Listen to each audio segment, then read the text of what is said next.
Hey guys, Jeff Francoeur here. Thanks for listening to our content, and please like and subscribe.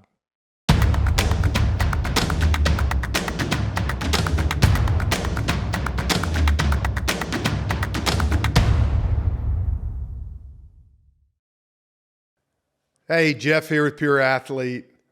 Excited for today's guest. Matt Olson joined us for our first live event for me, Britt, and Brad. My two partners did an incredible job of getting everything set up. The three of us had an absolute blast. We had over 1,000 people there, but a couple things before we get going on it that kind of hit me was, thought Matt did a great job of talking about his parents, his coaches, and how they shaped and molded him into not the player necessarily that he is, but the guy that he is, the humility, the integrity at which he plays with and which he goes about his life. And I thought that was really cool. And the second thing that really stuck out to me was he talked a lot about how he didn't feel the need when a world tells you do more, to succumb to that, to fly across the country at 12, 13, 14 years old, to play in all these tournaments, that he felt like, you know what, man, I'm going to play with my buddies.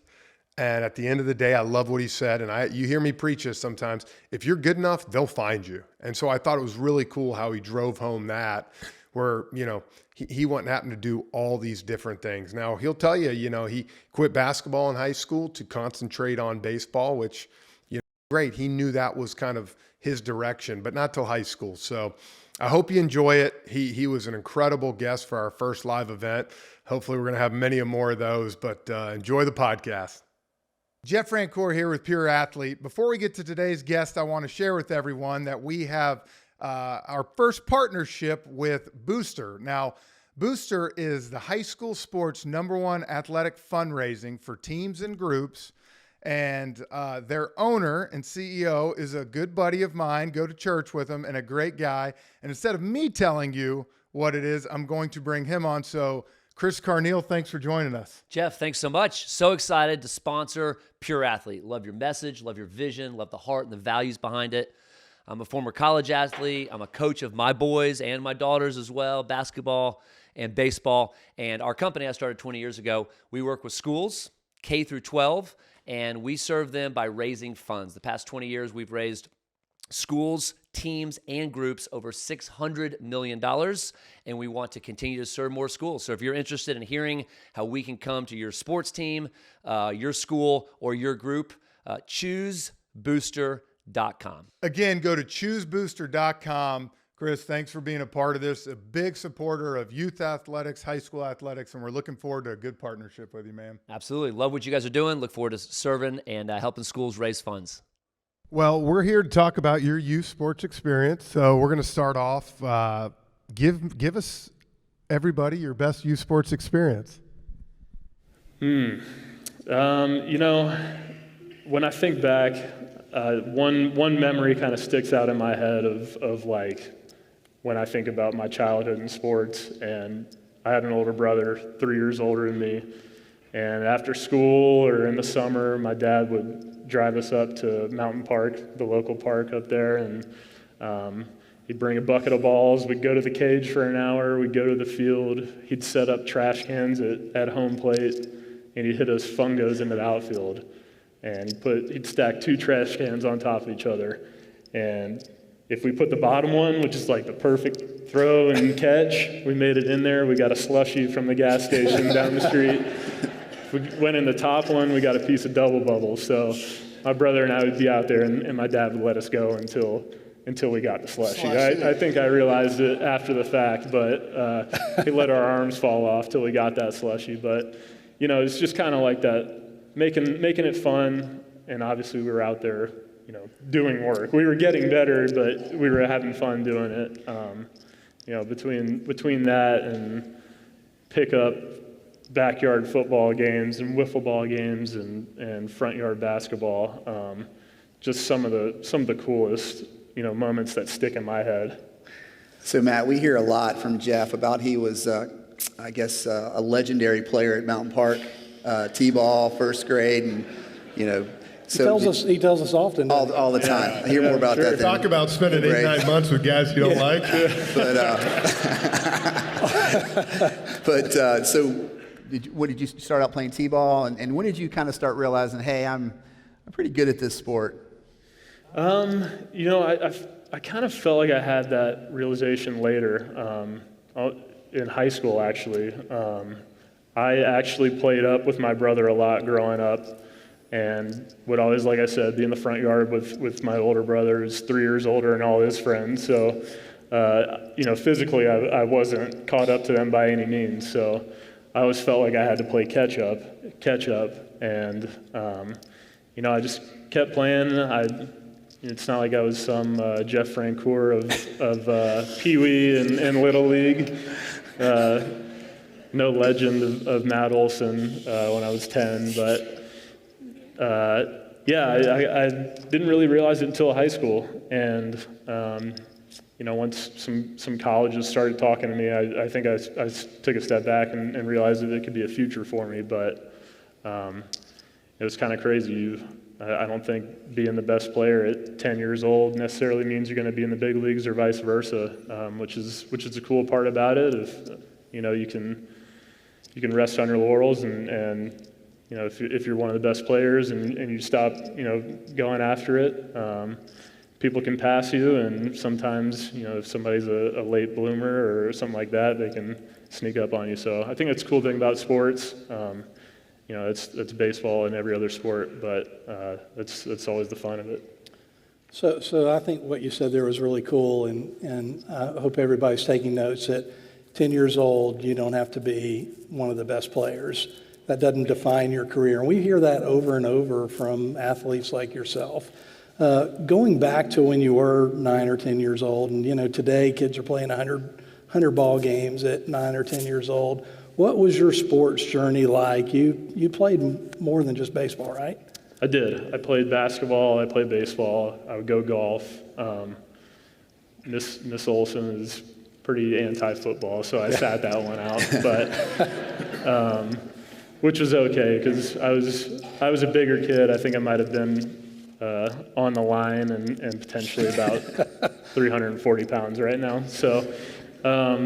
But no, I do think it was important. I think you can burn out at an early age from doing one thing so repetitively. I also think that it's interchangeable. Just going out and being an athlete is going to help you in different sports. I'm on a basketball court, but I'm not swinging a bat, but I feel like it's transitioning. If I'm in the field and I'm in a spot to get a read and get a jump on a ball, it's the same thing as me trying to guard a guy on the court. Yeah. If I'm playing golf, there's going to be certain things, the way you move, that's good. I swing lefty in baseball and I swing righty in golf, and I've always been pretty symmetrical in like the way I move. Mm-hmm. Now I'm at this level where you go and you dig in because I'm professional, and I'll go work out and do certain things both ways, and I'm a lot more symmetrical than other guys. Yeah. And the only thing I can think is I went and played golf growing up the opposite way. It's all the little things that you don't really think you're teaching yourself to do, but you really are. Yeah. Talk a little bit about a bunch of parents in here, how that dynamic was with your mom and dad coming up, and you talked about having an older brother. How involved were they, and that journey? Yeah, they were. My dad was my coach a lot of the way through growing up, so they were pretty involved. I would say obviously my dad being the coach and being the one who can drive me to the games and the cages and stuff like that had a big impact. But I'd put a lot of it on my brother too. Being able to watch him a couple years older go through things before I would go through them. Say the mound moves back from 54 feet to 60 feet. Watch how he handles it, the things he can do, pick his brain on, a year later how I'm going to do it or whatever it may be. But they were really involved. Anything we wanted to do, they would do. It's not like it was some hard-pressed, you're going to go out and you're going to you're going to throw me 100 pitches until you figure out your fastball or whatever it may be. And, I thinking about my parents, thinking of my mom, she was the teacher, and, always pops in my head her on the education side of it. And I figured I'd touch on it. Like, I think it's just as important your mom teacher too, to be in the classroom and be involved there. Might not think it translates out onto the field, but there's a certain level of discipline and knowledge and understanding that you're being taught in the classroom that directly correlates. I think there's a certain point in sports where if you're not intellectually involved, that you might get passed up on. So that's kind of the way they impacted me growing up. Anything that I wanted or needed, they were there for me, and really nothing too pressed. So Matt, the kids in the audience here, they see you as a great pro baseball player, and they see all the success you've had. But talk about as a kid, just kind of something that you failed at and you had to overcome. And I mean, baseball is such a game of failure, and kind of talk about how you overcome it now and how you overcame it then. I can't count the number of times I failed. It's crazy. No one moment really sticks out to me. With the years of baseball, failure is going to happen. It's something that I'm still learning about, honestly. And I'm 30 years old, and I do it every day. I used to be a guy who wore my emotions on the sleeve a little bit. If I had a bad at-bat, you would maybe hear something loud in the dugout, or maybe a bat hitting the rack a little harder than it should. And I through watching other guys and actually like taking a step back and figuring out the kind of person that I wanted to be, the kind of, I don't want to see the TV panning to me and slamming my helmet on the ground and, somebody out here in the audience watching it and going and doing it at their 10-year-old youth game. That was and still is, a little bit of a battle for me. Everybody's got the competitor in them, and it's going to want to come up. There's a lot of failure in baseball. 7 out of 10 times you get out, you're a Hall of Famer, So I think there's way more learning lessons from failure than success. You're going to find out a lot more about people, teammates, when they're going bad than they are going good. And you really see that with the guys who handle themselves really well. Dansby Swanson here, my first year, so 2 years ago, had a not a best April. It was my first year playing with him. I was able to, be in the clubhouse with him for the first time. He was hitting around 200. Wasn't a great start. And I just remember sitting there after a month and a half, and he didn't change at all. Great dude, amazing attitude after an 0 for 5 with 3 strikeouts. And, I found myself sitting back and taking a note on how it's done. And I think throughout sports, I think it's okay to realize when you're messing up and you're having those little lapses, but you have to recognize when somebody's doing it well and try to kind of implement it in yourself and as a person and as a player. So Matt, you just talked a little bit about blossoming in high school. And tell us a little bit about that. Did you play basketball in high school also? And when did baseball really, when did you really take off in baseball? And what did you do to develop? What did your training look like? So I stopped doing school basketball when I got to high school. We had a little bit of an overlap, and I think it was time for me to hang it up. I still went to the rec basketball league for Parkview and played there for a couple years with my brother, and a little more just like fun. I thought it was time to focus a little more on baseball and still be able to go have fun, play basketball. I still think basketball was probably the most fun sport to play. I just love being out there and moving around. But as far as the training, Parkview baseball feels a little bit like college program, I would say. We had some pretty wild practice schedules. I think a lot of the work being done there was good. I think it pays off. I think being there, learning the fundamentals, learning how to play the game really prepared me for pro ball. But kind of what this is all about, your guys' podcast, felt like I learned a lot more about life and how to be a teammate and how to be a man. It's one thing, you're with a baseball team for 5-6 hours a night practicing. You meet people from different upbringings, different areas, different views, different lifestyles. Now on a point, in pro sports, different countries. And I feel like it just molds you in a way that you can't get anywhere else from sports, because you're out there all competing for the same goal and doing the same thing, pulling from the same side of the rope. And to me, that's the coolest thing. Outside your dad, I know your dad coached you. Who was another guy or coach that was inspirational to you? I had a couple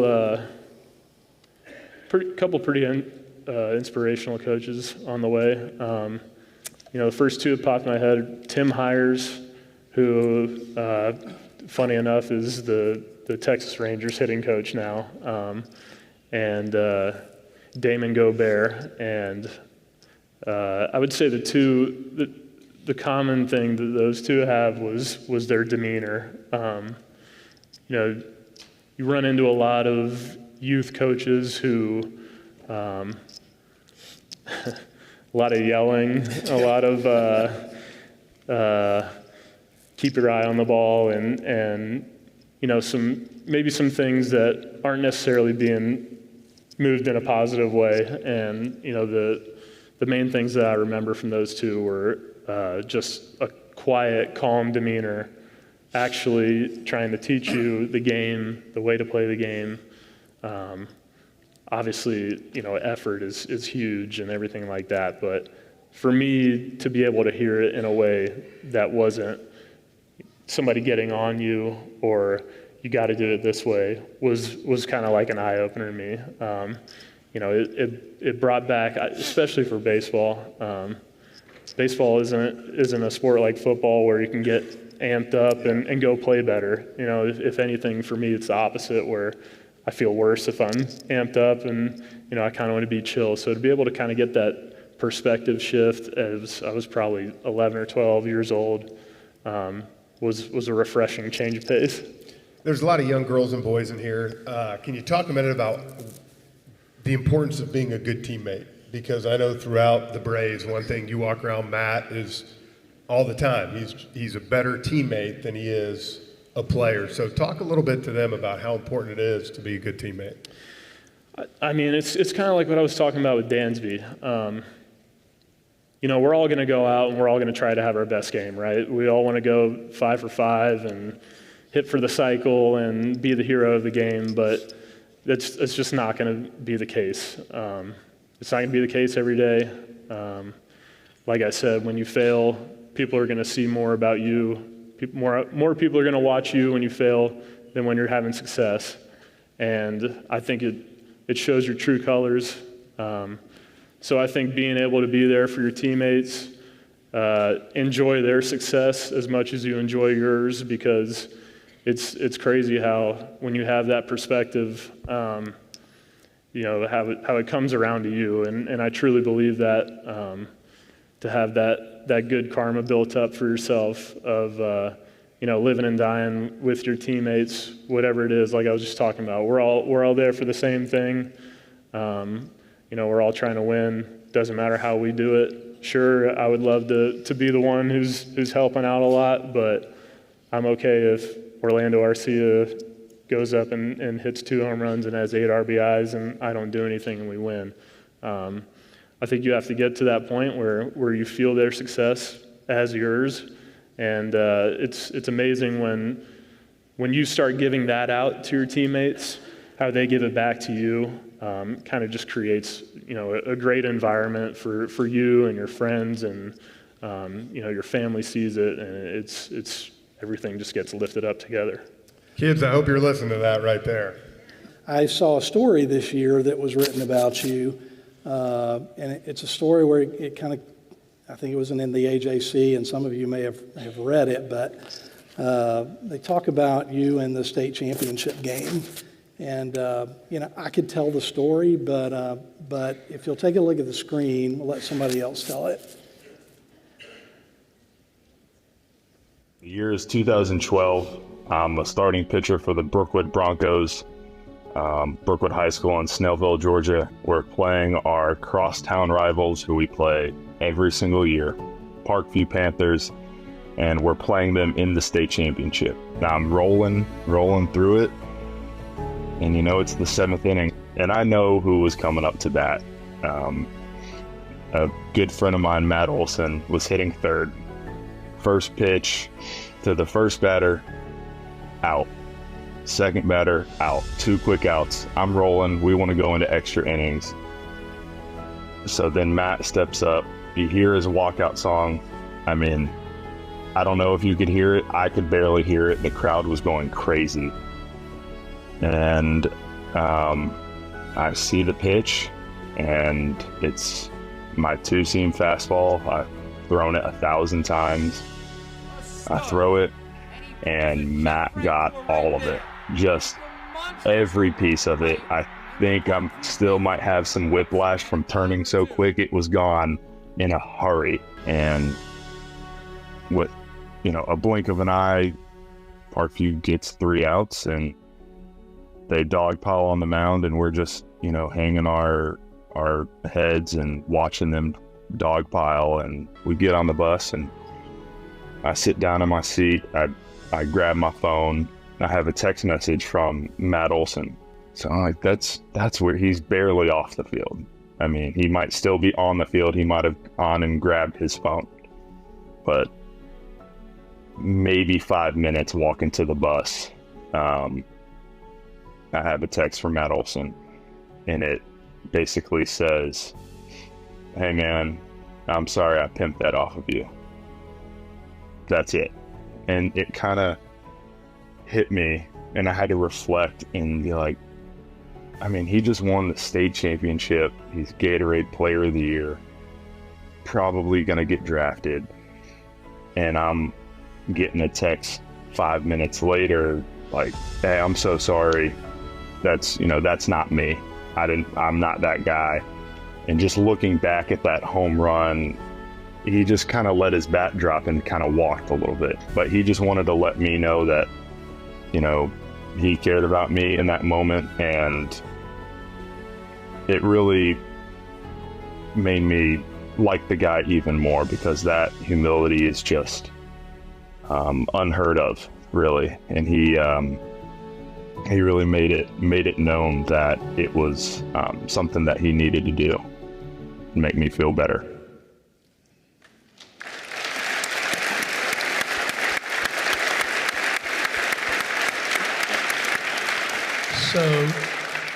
So that's an awesome story, and we were happy to get Alan to share it with us. In fact, Alan's in the audience somewhere. Where are you, Alan?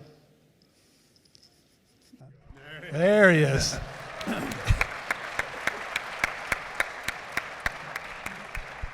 So, Matt, I got to ask you this. I mean, we live in this culture right now where, we see on SportsCenter and we see on Instagram, it's not enough for somebody to tackle somebody or to dunk on somebody or to hit a home run off somebody. They got to taunt them afterwards.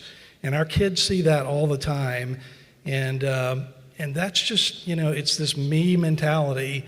And so stories like this and the way you carry yourself on the field, are important for our kids to see. And I want to know, like, did your parents teach you that?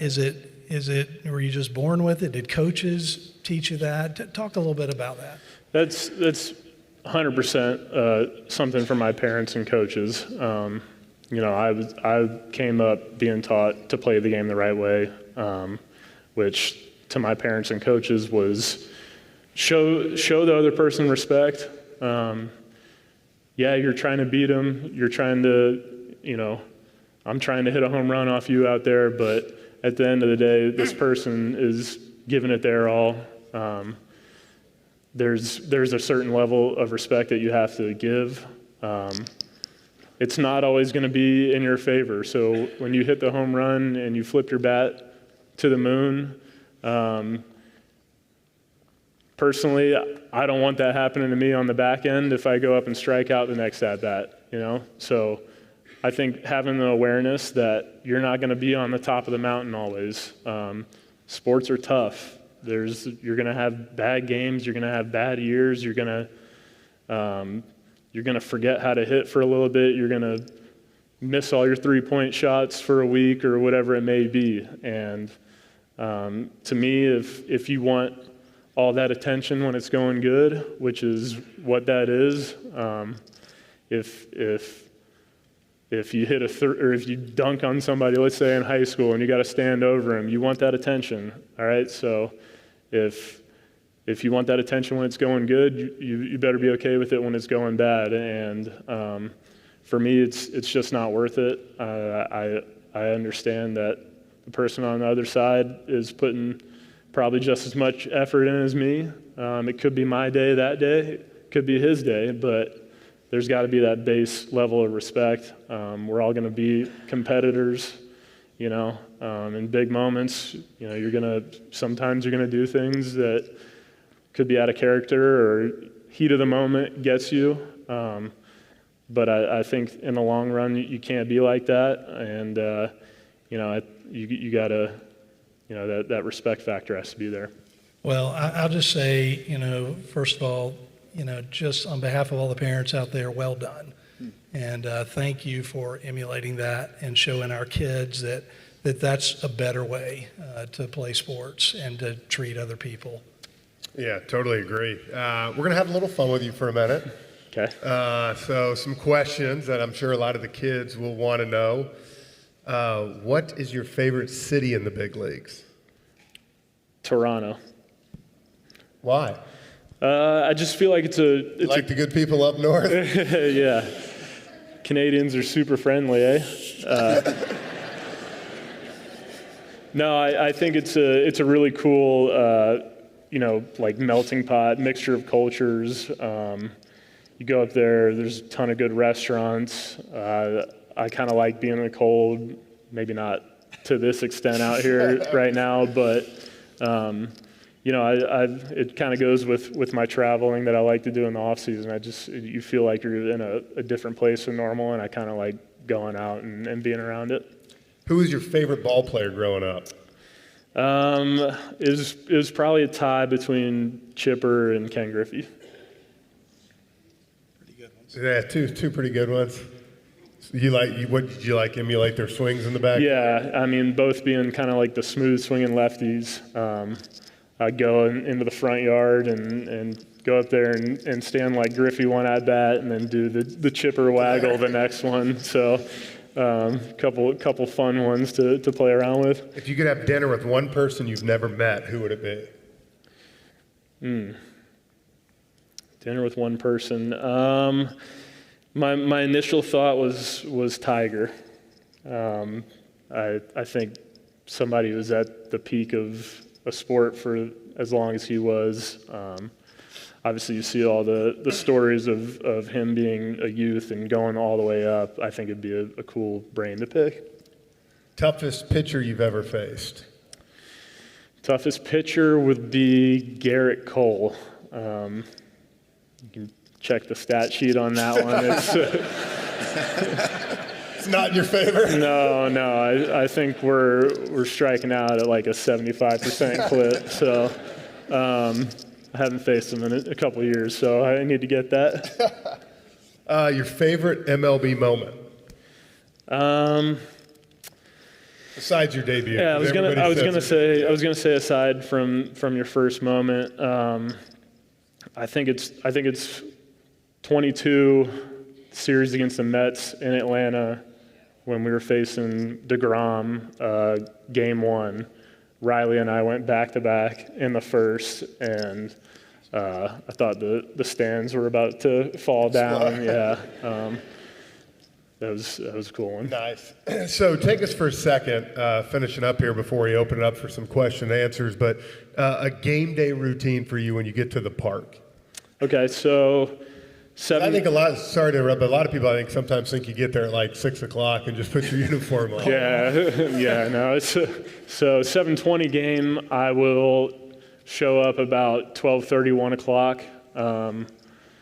I like to not be rushed in my day, so I go ahead and I get there. I'll show up to the field, eat a little bit of lunch, hang out, talk with the guys for maybe an hour or two. I'll go into the video room and check out who we're facing that night. If it's the first game of the series, I'll go in and I'll watch all the bullpen pitchers as well.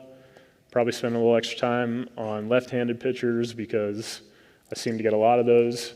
From there, I will go to the cage and warm up for the day. This is probably about 3 o'clock, 3:30 at this point. Do my routine in the cage, go out to the field, do my ground balls work, come back in, get a little break, grab some water, maybe another bite to eat before batting practice. If I'm going out for BP that day, I'll go do that, take ground balls again at BP, hit, come back in. You have about 2 hours to shower up, grab another bite, and get ready for the game. And then do it all over the next day? And then all over the next day. Are you superstitious at all? Absolutely. What's the most superstitious thing you do? So I don't have like set superstitions. I kind of let them, flow into existence. But if I'm putting my right sock on first and I have a good game, that right sock's going on first the next day. Sounds reasonable. Yeah. What's it going to be like to not have Wash there this year? It'll be different. We got a good staff still there, and Tui, who they're bringing up, is amazing and also has a ton of knowledge too. But Wash has had a lot of experience in baseball. He has a lot of experience as a person. So you see us out there doing the drills, and he has a ton of knowledge. Trying to field a ground ball, but some of my favorite moments with him are in a rain delay, sitting in the dugout in Detroit, and he's just telling stories for an hour and a half, 2 hours, and we're just sitting back and listening.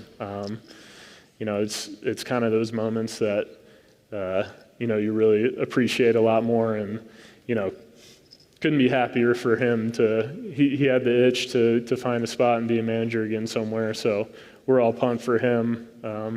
Hopefully he has a lot of success, but we still wish he was here. Probably couldn't tell some of his stories here in church. No, probably not. Yeah, find me in the parking lot for those. Oh, gosh. Well, before we kind of open it up to a few questions, I want to finish.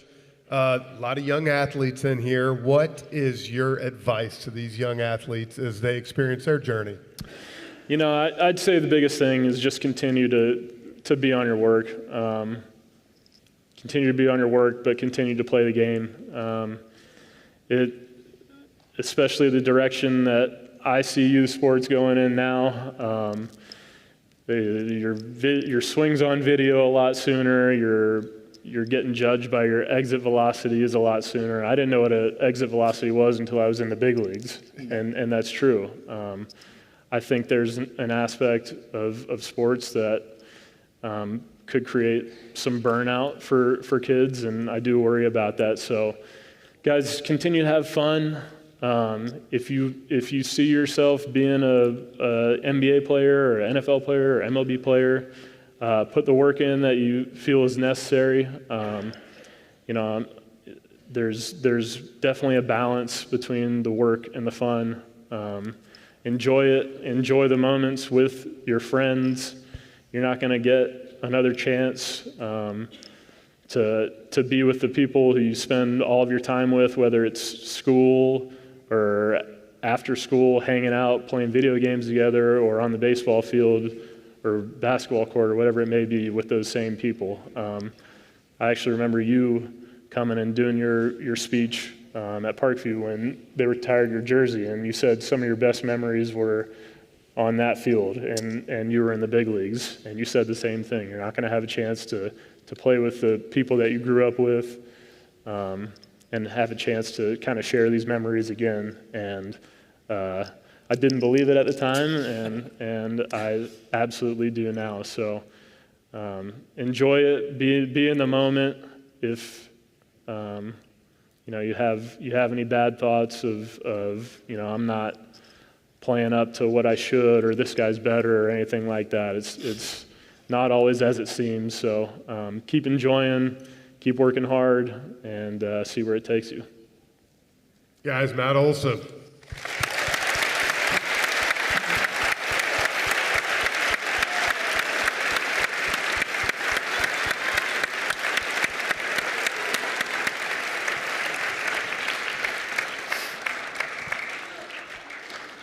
All right, so I think now is the time, guys. We're going to take a few questions from the audience. I feel like first I need a little brave. Come on over here, buddy. You look ready. Let me see what jersey you're rocking. We got Acuna right here. All right, bud. What's your name? Maddox. Maddox. What's your question for Matt?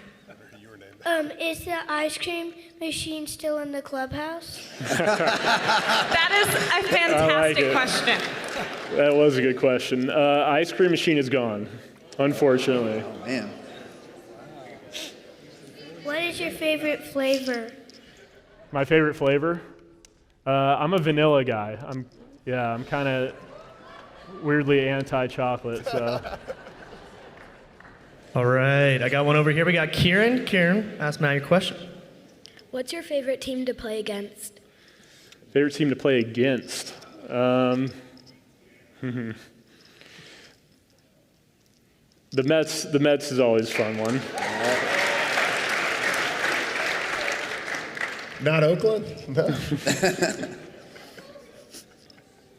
All right, we got one over here, Matt. If you didn't play first base, what position would you play?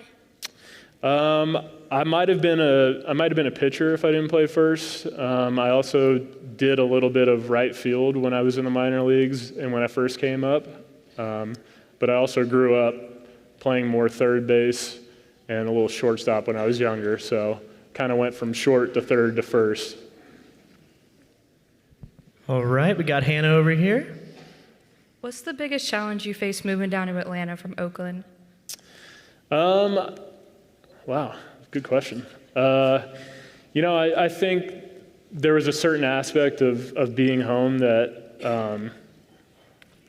there wasn't a way to really prepare for it. I'd been here and played in high school, but it had been a while since I had been back and been playing in the city. Not necessarily anything bad, but, most of the time that I was home, it was the off season, and it was a little bit of a transition for me to wake up in my bed at home and realize I had a game tonight. Where normally it's wake up, have a cup of coffee, and go work out and come back. So it was a little bit of a transition, but the benefits of being home are astronomical. All right, we got one in the back. What's your name? Travis. Out of all of your accomplishments, what is your favorite? That's a great question. It's probably my state championships in high school. Being able to, kind of what I've been talking about, compete with a team for a whole year and complete, and win what you set out to do is an incredible feeling. All right, we got James up here in the balcony. Were you always number 28, even in the little leagues? Why? It's a serious question. Yeah. So I was number 7 first growing up. My dad's favorite player was Mickey Mantle. So my brother and I kind of got into number 7 early. And then when I got to high school, number 7 was taken. So I went to 21, which was a multiple. And then when I got to the big leagues, 21 was taken. So I just went another 7.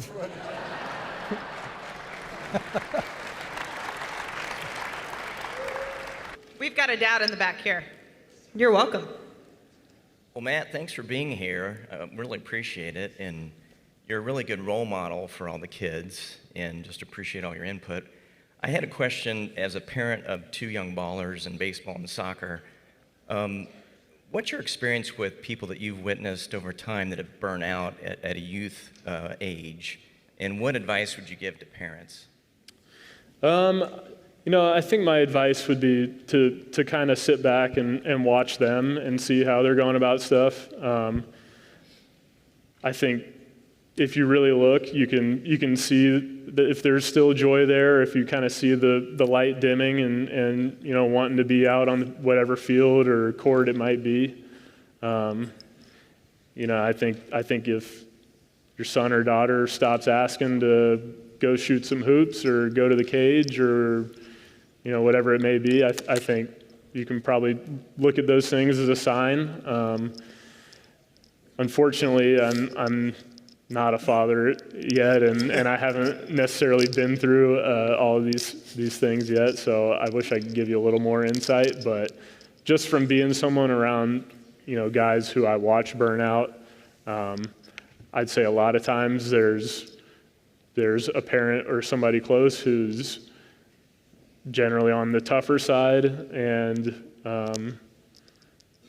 as harsh as it might sound, who are maybe pushing their dream on their kid. And I think you kind of have to sit back and figure out what they want to do. I think we're wrapping up our questions over here. What's your name? Kennedy, Kennedy. What's your question for Matt? when you were younger, did you plan to play on the Braves, or were you born somewhere else, and did you like the Braves at the current time?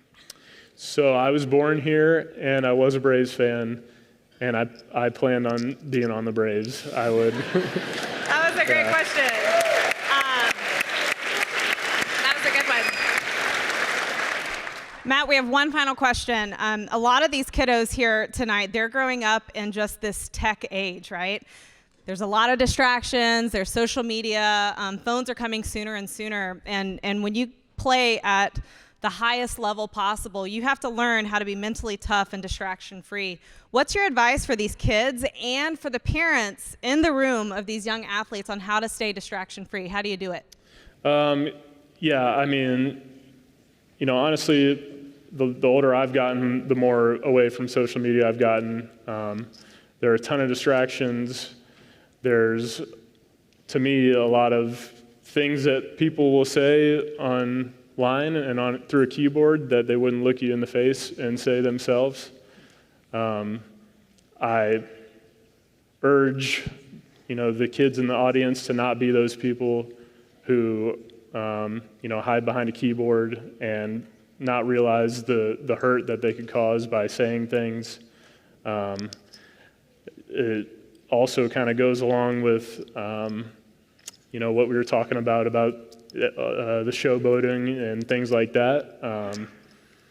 I see some younger athletes who I feel like do those kind of things to be able to clip it and put it on their Instagram and make it a little bit of a look at me and get some likes and followers.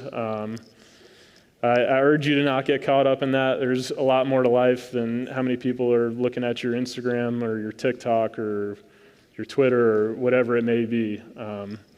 Once you kind of put it down and join the real world, you see how much better it is. Awesome. Wow. Awesome.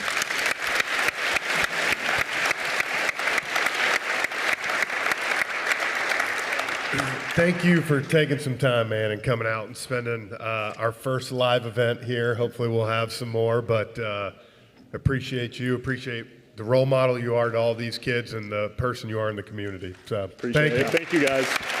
Hey guys, Jeff Francoeur here. Thanks for checking out Pure Athlete, and subscribe to our channel on Apple, Spotify, or wherever you go to listen to our podcast.